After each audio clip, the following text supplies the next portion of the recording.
development partners, academics, distinguished guests, ladies and gentlemen, good afternoon. Now, it is an absolute pleasure to be here, and I have to say, Honourable Minister, it's an honour to be sharing this moment with you. I'm going to try and keep my speech relatively short because I am the warm-up minister, the warm-up act for the minister, so I'll try and keep it brief. But the reason why I feel this is an honour is, Honourable Minister Dr. Ruth, your vision, your leadership and your commitment continues really to shape Uganda's energy future, and I find that really inspiring. I know many people do here in the room. And I have to tell you, the Minister and I have cooked matoke together, we've worn gamesis together, we've eulogized about electric pressure cookers together as well. And she's teaching me what it means to be an ambassador, not just for the UK, but also for clean cooking as well. So, Honourable Minister, I'm learning. I can tell you that my matoke needs a bit more work, but she's given me tips. And I'm excited to be here as well because REC, the Renewable Energy Conference, keeps getting bigger and better, doesn't it, every single year. And this is a conference, it's not a talking shop, it's a place where deals are struck, where partnerships are forged. And we deliver together the energy and the infrastructure that's driving Uganda forward and driving that tenfold growth. Since REC 24, we've seen new partnerships between the National Renewable Energy Platform and Uganda's kingdoms and religious leaders, bringing clean cooking messages through those critical cultural institutions into hearts and into homes. We've seen GridWorks pilot Uganda's first electricity transmission public partnership. And we've seen the establishment of the Clean Cooking Unit that we're going to be launching today. And the launch also of the Climate Finance Strategy and the regulatory framework for carbon projects and trading, unlocking hundreds and millions of dollars of investment into Uganda's climate and energy transition. And these achievements, from a UK perspective, are symbolic of how we want to work. They're about partnership, they're about innovation, they're about investment. Gone are the days when donor partners would be funding mega projects, often of their own creation. Today we're partners and we're investors, leveraging private capital, PPPs, smart policy, cutting-edge expertise to deliver the government's vision and the government's priorities. Now, I have to tell you that I've always had a soft spot for this conference. Last year I stood here, or somewhere very similar, and I was 3 weeks into my posting. I'd literally just arrived in Uganda. Now, I think a year later, I don't know if I can describe myself as a Ugandan. I feel like a Ugandan. This feels like my home. I'm fluent in what is the real national language, which is the language of food. I always make sure in my meetings there's decent food. I've learnt that from my Ugandan colleagues. I keep my cool in a Kampala traffic jam. I know that an event that says it's going to start at 6, there's many different interpretations of 6 o'clock. So I think I'm becoming Ugandan. And I've seen really that the warmth of the Ugandan people could really power the whole country. So I've learned a lot in a year, and I've seen a lot can happen in a year, can work together when they're in an open, well-regulated market.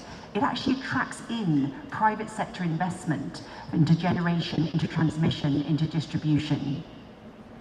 And I'm proud to say, having looked back on our work together, that the UK's been a steadfast partner every step of the way, and we continue with you on this journey. Ours is a story of partnership and collaboration.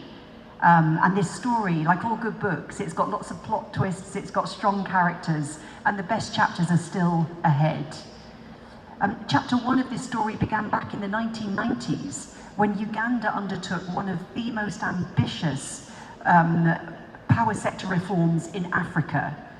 With support from the UK and other partners, the Uganda Electricity Board was unbundled, paving the way for a liberalised electricity market, laying the foundations for creation of the Electricity Regulatory Authority era. The UK played a critical role in shaping this market. We supported early public-private partnerships in electricity generation and distribution. Chapter 2 in our story saw a particularly significant milestone, the Umemi concession back in 2005, which marked Uganda as the first Anglophone African country to privatise electricity distribution. Now this was backed by the World Bank and the UK government, and UMEME invested over 700 million in network upgrades and customer connections over 2 decades. In the third chapter of our partnership to catalyse private investment in 2013, the UK co-funded the Get Fit Uganda programme together with Germany and with Norway. And that innovative, results-based financing mechanism helped fast-track 17 small-scale renewable energy projects with a combined capacity of 158 megawatts. It mobilised $450 million of investment and increased Uganda's energy production by 12%.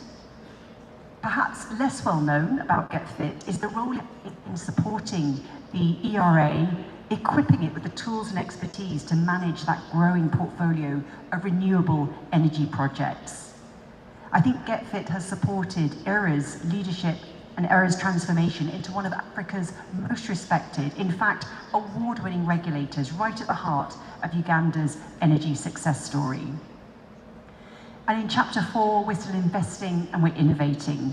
British International Investment and Gridworks launched the Amari Power Transmission Project, first of its kind in terms of public-private partnership in Uganda's transmission sector.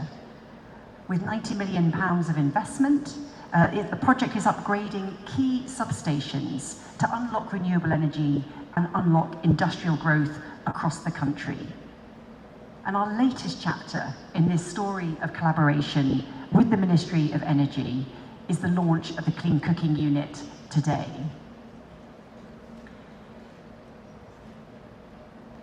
Now the reason why we're supporting the Honourable Minister Ruth's Clean Cooking campaign is not just that because as a minister and a canon, Dr. Ruth is very persuasive, and it's very hard to say no to her. Who in her team has experienced that? It's quite difficult, isn't it? But it's not just about that. It's not just about that. The reason why we're supporting, and you will hear the Honourable Minister speak later, is because this really matters. Over 80% of Ugandans still rely on biomass for cooking. And it's not just an energy issue, it's a health issue, it's a gender equality challenge, it's a climate concern, it's a nature crisis. I was looking around these excellent exhibition stands earlier, and I'm going to be excited to go back later on this afternoon. But just hearing from the ECOCA, East Africa, who are doing larger scale EPCs and solar cooking, she talked about how 42 pitches, football pitches, of forest cover are lost every single day. So when I say a nature crisis, I mean it. Uganda, under Minister Ruth, have got a bold ambition, and that bold ambition is to transition 50% of the population to clean cooking by 2030. It's ambitious, but it's achievable, and it's essential. The unit and the UK's clean cooking programme are not just about numbers of cook stoves or about technicians or behaviour change communications or trainings completed. All those things are really important. But what's making other countries pay attention to Uganda is how the unit is supporting government-led leadership of a national shift in energy from biomass to clean methods like electricity. So as we head to COP30, REC25, this conference is a springboard for Uganda's engagement on the world stage.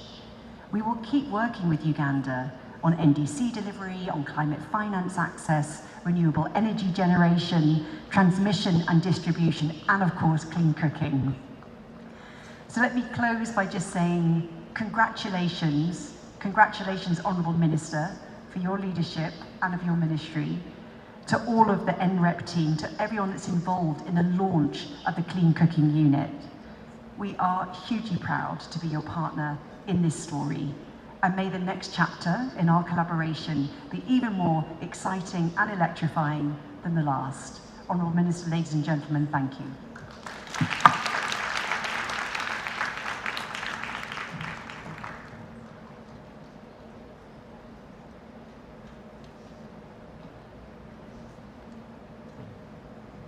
Equipment within their importing why can't government